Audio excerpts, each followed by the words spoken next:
E aí você concluiu a sua graduação, o seu curso superior, provavelmente já passou a euforia da formatura, talvez você teve festa, talvez você tenha comprado um álbum, talvez você tenha feito uma viagem para fazer aquela chamada aula da saudade com seus colegas. E talvez também você tenha acumulado dívidas, seja no FIES, uma dívida estudantil, seja no cartão para pagar as despesas da formatura, seja lá o que for. Agora você começou a encarar a realidade.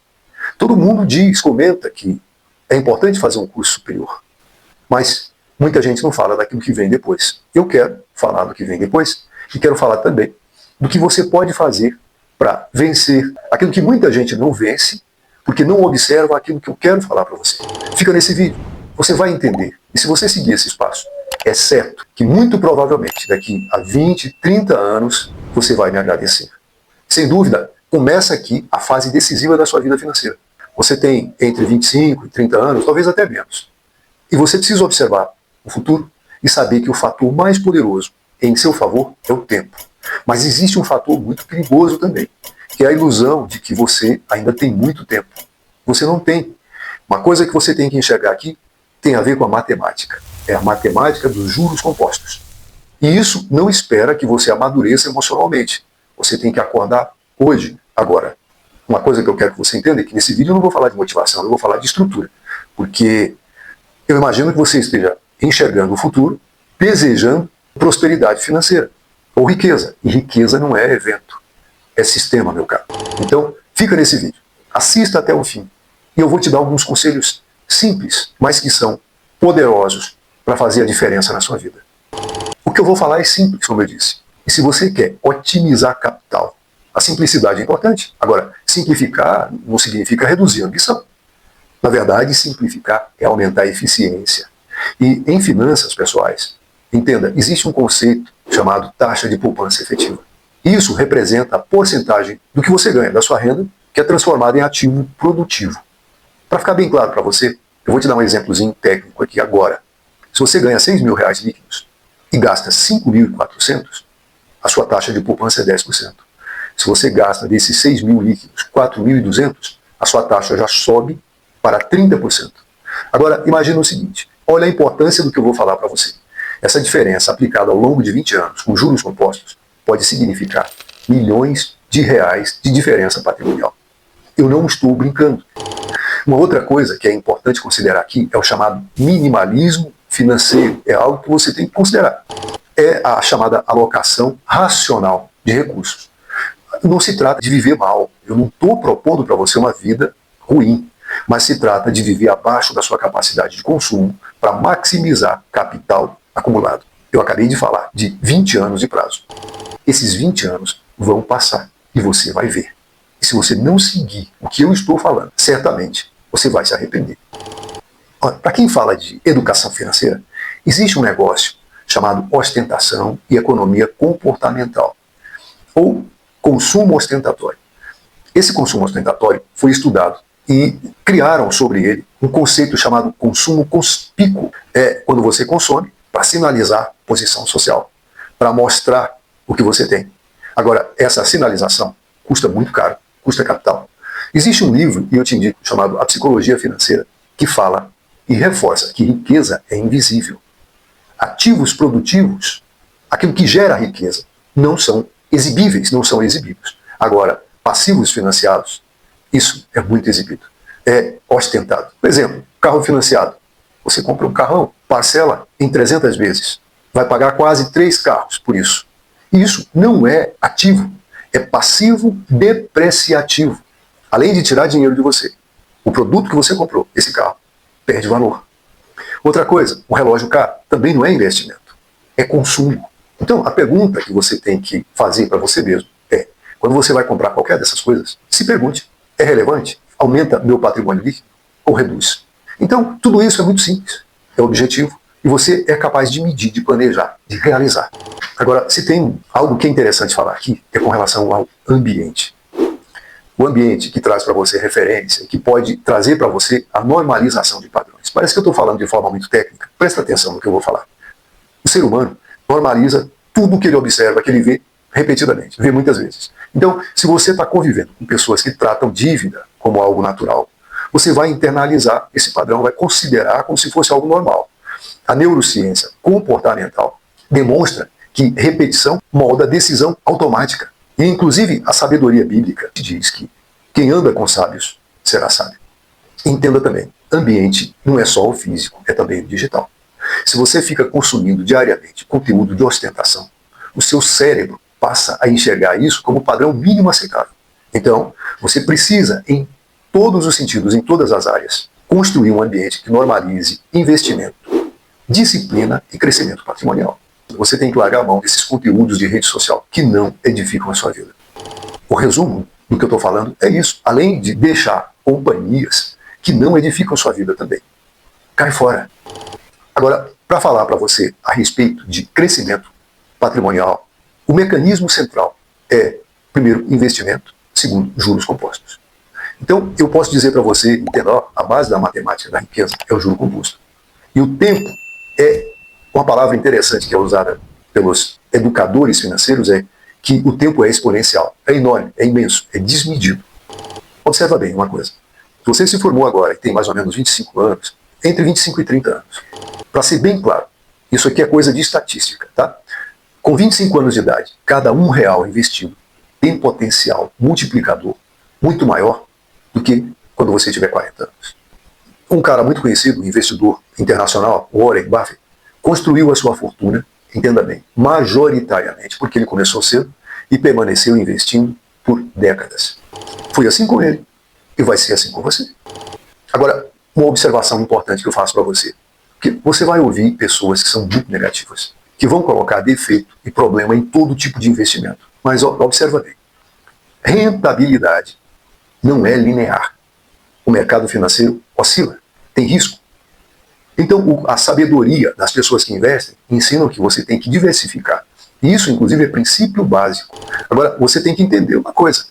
Se você não tem investimento nenhum, ou seja, na ausência de investimento, você está correndo um risco muito maior, porque você vai perder o poder de compra pela inflação de qualquer jeito. E eu repito, daqui a 25, 30 anos, você vai se arrepender de não seguir esses conselhos que eu estou te dando. Aproveita, é grátis.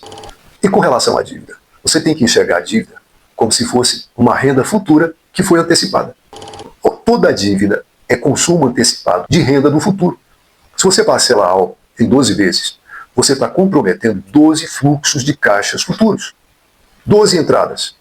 Esse fluxo de caixa, essa entrada, é base da sua saúde financeira. Inclusive, os dados da Confederação Nacional do Comércio mostram que um índice muito alto de endividamento das famílias brasileiras. E a maioria não é por investimento produtivo, é por consumo. E se eu estou falando de investimento produtivo, existe dívida que é produtiva? É claro que existe. Por exemplo, financiamento empresarial com um retorno que é superior ao custo é diferente de dívida de consumo. Agora, geralmente, jovens profissionais, pessoas que acabaram de se formar, normalmente acumulam dívida de consumo, querem se mostrar, que vão ostentar, e com essa ostentação, vão provar para o mundo inteiro que estão bem financeiramente. Isso é uma grande mentira, uma ilusão, e esse comportamento compromete a sua capacidade de investir no período mais importante da sua vida, que é o início da sua carreira. É esse momento agora. Então muda de vida, muda de ambiente, muda de consciência, muda de pensamento. Você precisa disso para o seu futuro. E se alguém falar para você que pode acontecer um problema, um acidente, um incidente, alguma coisa, aqui entra um negócio chamado reserva de emergência. É um mecanismo de estabilização. Isso não é investimento e não tem alta rentabilidade, mas na verdade é um amortecedor de risco. Ou seja, tecnicamente você precisa de liquidez imediata, de um valor que você possa lançar mão logo para cobrir pelo menos de 3 a 6 meses de despesas fixas. Porque sem reserva, qualquer imprevisto que acontecer na sua vida vai gerar empréstimo com juros altos e pode gerar aquele chamado efeito bola de neve. E além disso, existe aquele impacto negativo psicológico. Pessoas com reserva, elas tomam decisões profissionais, econômicas, melhores, porque não agem sob desespero financeiro. Existe também uma ferramenta financeira que é importante, é o autoconhecimento. Se a gente for considerar, ouvir as pessoas endividadas, você vai perceber que grande parte dos erros não são matemáticos, eles são emocionais. Tem pessoas que compram por ansiedade, compram por comparação, compram por compensação. Vem da filosofia a ideia de conhece-te a ti mesmo. E isso é aplicável à gestão financeira. Você precisa mapear seus gatilhos.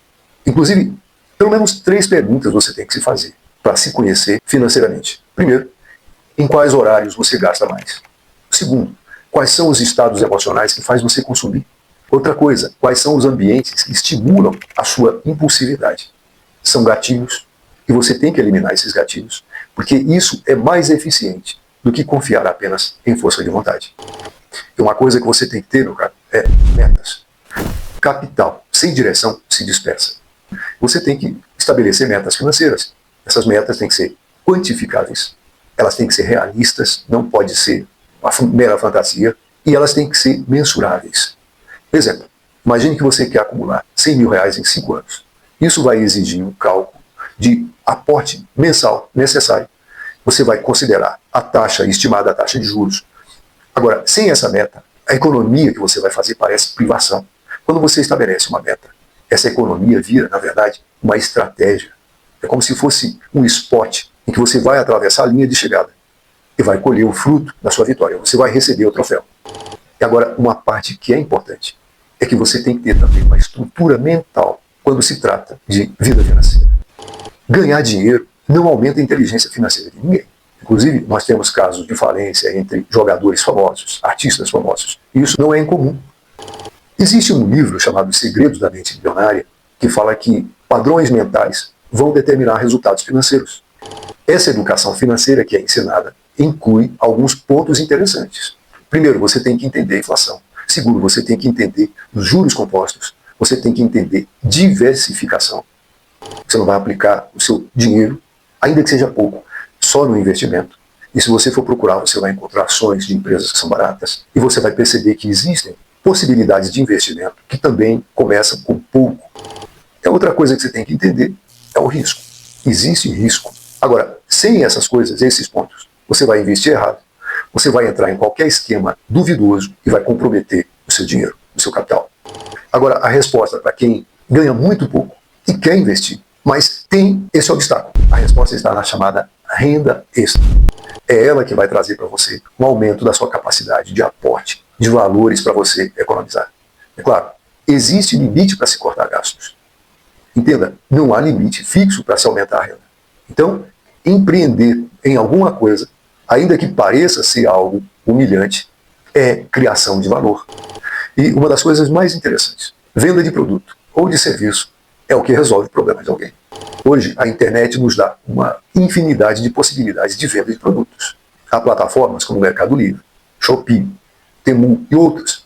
A Amazon, que pode possibilitar que você venda produtos, que você venda e-books, que você venda produtos que você compra da China, ou coisas nesse sentido. Essa renda extra vai acelerar a sua formação de reserva, a sua capacidade de investimento e o seu crescimento patrimonial. Se você é, por exemplo, concursado ou tem um emprego, tem um salário. O seu salário é linear. Já o empreendedorismo, por mais simples que seja, ele pode ser escalável, melhor do que o seu salário. E existe também um item que é importante você considerar, é o chamado equilíbrio intertemporal. As pessoas tendem a valorizar mais o prazer imediato do que o benefício futuro. Agora, é claro que você não tem que negligenciar o seu presente, porque isso vai gerar frustração na sua vida. Então, você tem que trazer para cá esse equilíbrio intertemporal. Você vai consumir hoje, mas você vai consumir conscientemente. E vai investir de forma sistemática, disciplinada para amanhã e para o seu futuro. E uma coisa que é importantíssima aqui é a chamada blindagem psicológica e social. Quando você adota disciplina financeira, você vai enfrentar críticas. Isso é normal. Você vai encontrar críticas em todos os ciclos sociais por onde você vai. Grande parte das pessoas opera de forma imediatista. E você precisa proteger a sua estratégia, que é de longo prazo, é de 20, 30 anos, contra essa pressão social. Resultados de longo prazo exigem consistência de longo prazo. Tenha calma. Então, aos 25 até 30 anos, você tem tempo, você tem energia e você tem capacidade intelectual. Então, se você estruturar a partir daqui, taxa de poupança, o mais elevada que você puder. Se você estruturar investimento consistente, controle emocional, educação financeira contínua, diversificação de renda, você vai transformar esse potencial em patrimônio. Entenda, riqueza não é acidente, é arquitetura. E a arquitetura exige projeto, cálculo e execução disciplinada. Era isso que eu tinha para falar. Espero que você coloque e aplique essas coisas na sua vida e você vai ver a diferença. Um abraço.